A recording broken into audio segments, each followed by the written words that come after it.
Hi, I'm Anna and welcome back to Be Strong Academy. Right now I'm going to be showing you how to do a dumbbell chest fly. So you're going to grab some weights that you're comfortable with, lying on your back. You're going to close the gap between your back and the bench, so I don't want to see you like this. Make sure you tighten core and flatten your back.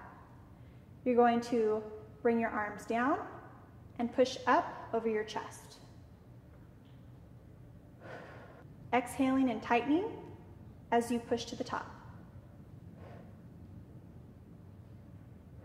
And to modify this, you can bring your knees up to 90 degrees. This will also help you keep your back flat to the bench.